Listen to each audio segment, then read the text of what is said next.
तू तीच आहेस भाग 32. पहाटेचे 5 वाजले तरी भार्गव जागाच होता. त्याची झोप उडाली होती, पण आज जे खरं आहे ते त्यालाही इशिकाला सांगायचं होतं. का तो स्वतःला तिच्यापासून लांब ठेवतो याचं कारण तिला सांगायचं होतं. तिच्यापासून त्याला काहीही लपवायचं नव्हतं. भार्गव उठून जिममध्ये निघून गेला. इशिका अजूनही साखर झोपेतच होती. सकाळी 8 वाजता तिला जाग आली.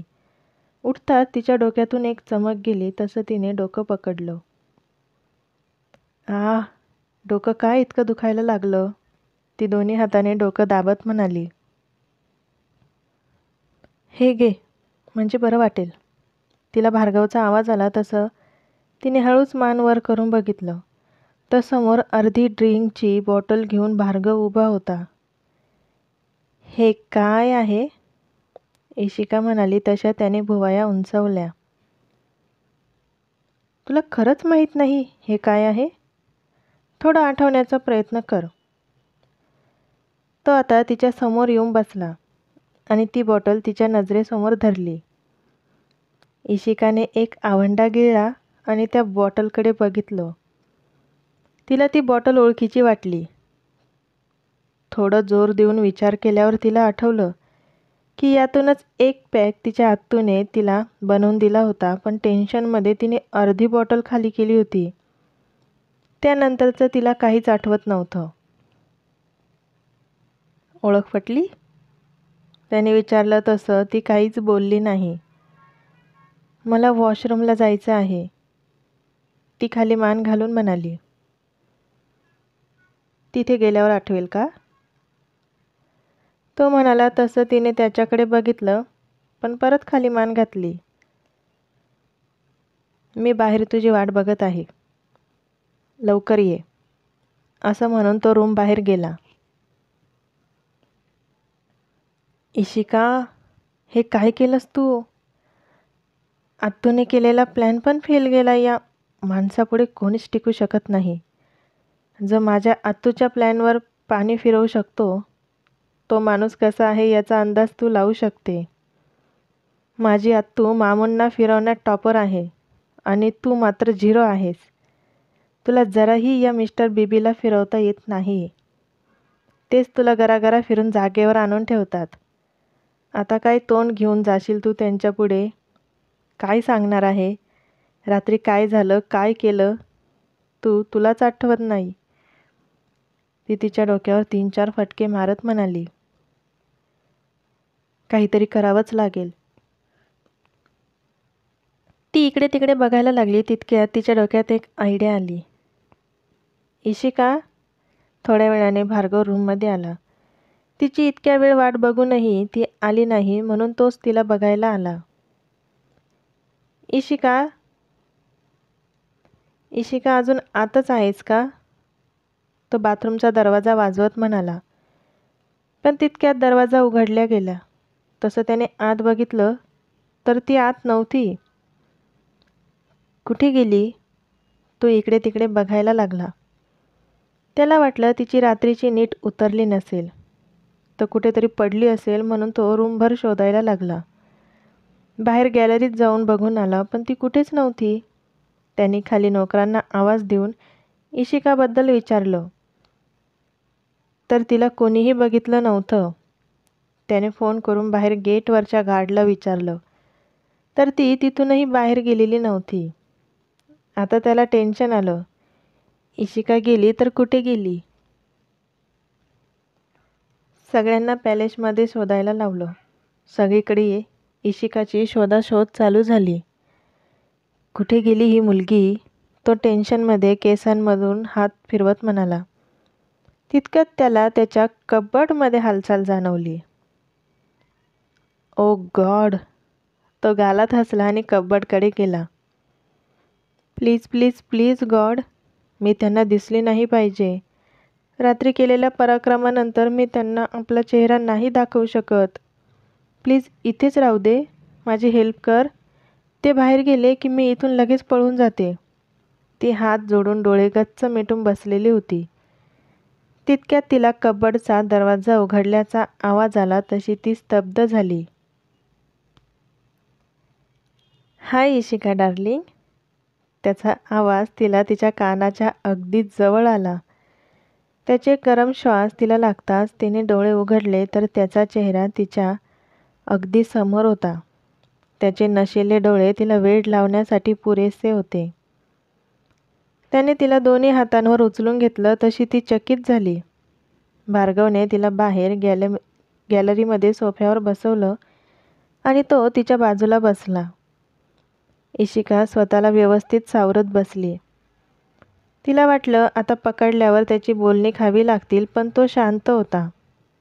चहा, कॉफी? त्याने विचारलं. कॉफी, ती म्हणाली तशी त्याने तिच्यासाठी कॉफी मागवली. एक नोकर कॉफी घेऊन आला आणि तिचा अवतार बघून गालात हसला. व्हाय आर यू लाफिंग? भार्गव, त्याचं असं इशिकावर हसणं अजिबात आवडलं नाही. सॉरी, तो नोकर पटकन बोलला आणि तिथून निघून गेला. इशिकाला अंदाज आला की काहीतरी विचित्र दिसत आहे. तिने तिचे कपडे बघितलं तर व्यवस्थित होते. चेहऱ्यावर हात फिरवून तिने तसंच डोक्यावर हात फिरवला तर तिचे सगळे केस विस्कटलेले होते. तिने ऑकवर्ड होऊन भार्गवकडे बघितलं तर तो तिच्याजवळ सरकला आणि स्वतःच्या हाताने तिचे केस नीट करायला लागला. तशी ती भांबवल्यासारखी त्याच्याकडे बघत होती. त्याच्या वागण्याचं कारण तिला कळत नव्हतं.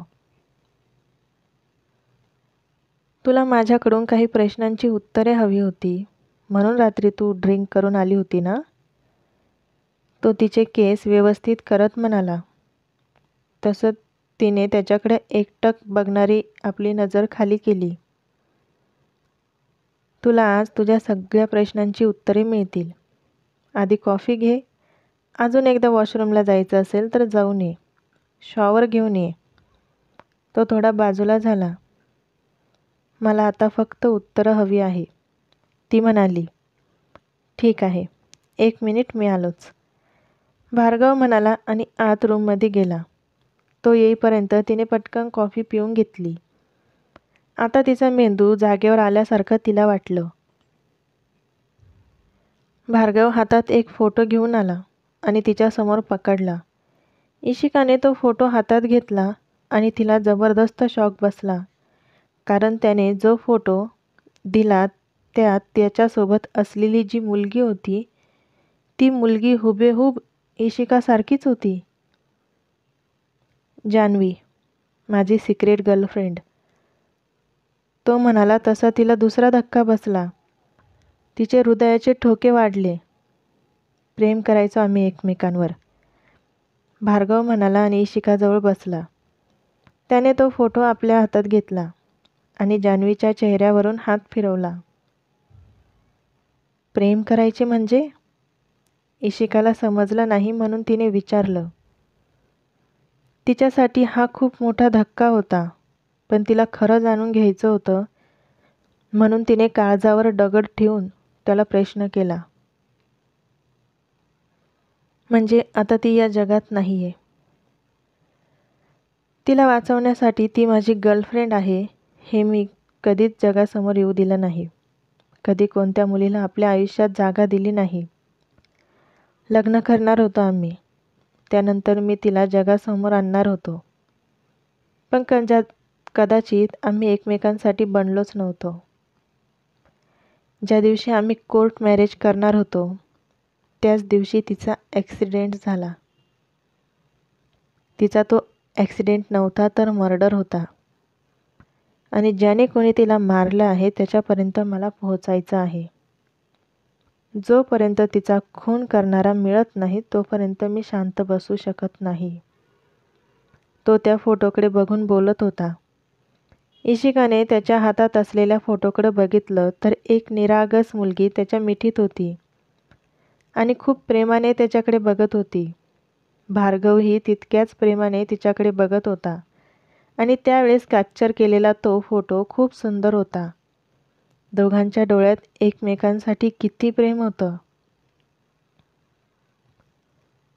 तुला जेव्हा पहिल्यांदा बघितलं तेव्हा मी स्वतः शॉक झालो होतो.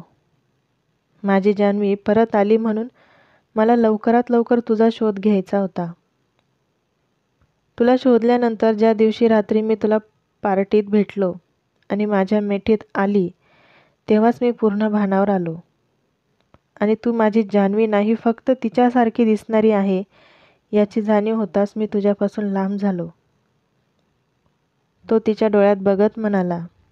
इशिकाचे डोळे काठोकाठ भरलेले होते. मग तेव्हाच मी ठरवलं की तुझ्यापासून दूर राहायचं, नाही कोणाला परत जवळ करायचं. माझ्या जान्हवीसारखा मला तुझाही बळी नको होता. जान्हवी जेव्हा मला सोडून गेली तेव्हा मी स्वतःला कसं सावरलं माझं मला माहीत. तुला जर काही झालं तर. तो मध्येच थांबला. इशिका श्वास रोखून ऐकत होती. जोपर्यंत जान्हवीला कोणी मारलं त्याचा शोध लागत नाही तोपर्यंत ठरवलं होतं की तुलाही आपल्याजवळ येऊ द्यायचं नाही. मला अजूनही माहीत नाही की जान्हवीला कोणी मारलं, कोण आहे तो व्यक्ती. त्यात तुझं असं जवळ येणं हे तुझ्यासाठी सुरक्षित नव्हतं. माहीत नाही कधी तुझ्या प्रेमात पडलो. ठरवलं होतं परत आपल्या लाईफमध्ये कधी कोणाला जागा द्यायची नाही. पण तू माझ्या झोपलेल्या प्रेमाला परत जागं केलंस. माझ्या मनात स्वतःची एक जागा निर्माण केलीस. तुझ्यावर कधी प्रेम करायला लागलो समजलं नाही, पण आजही भीती आहे तुला गमावण्याची. म्हणून तुझ्यावर प्रेम असूनही तुला दूर करत राहिलो. बस. त्याचं हे बोलणं ऐकून इशिकाच्या डोळ्यातून आसवांची धार लागली. तिला ज्या प्रश्नाचं उत्तर हवं होतं ते मिळालं. इशिका पटकन त्याच्या मिठीत शिरली. भार्गवने तिला आपल्या मिठीत घेतलं. मिस्टर बीबी, तुम्ही आधी कोणावर प्रेम करत होता हे ऐकून माझ्या मनात असलेलं तुमच्याप्रती प्रेम जराही कमी झालं नाही. तुम्हाला तुमचं पहिलं प्रेम मिळालं नाही याचं वाईट वाटतंय, कारण की पहिलं प्रेम काय असतं हे मला चांगलं माहीत आहे.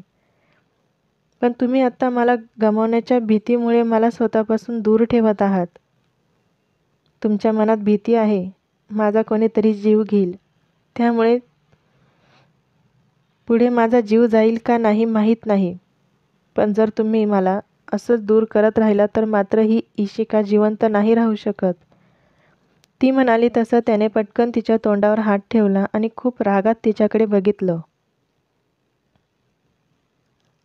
तुझ्यासाठी मी तुला माझ्यापासून दूर करत होतो आणि तूच मला सोडून जाण्याचं कसं बोलू शकते. जान्हवी माझ्या आयुष्यातून निघून गेली तेव्हा मी तिला वाचवू शकलो नाही, पण आता मी तुला काही होऊ देणार नाही. तू माझी आहेस आणि माझीच राहणार. मी तुला कधीही माझ्यापासून दूर करणार नाही.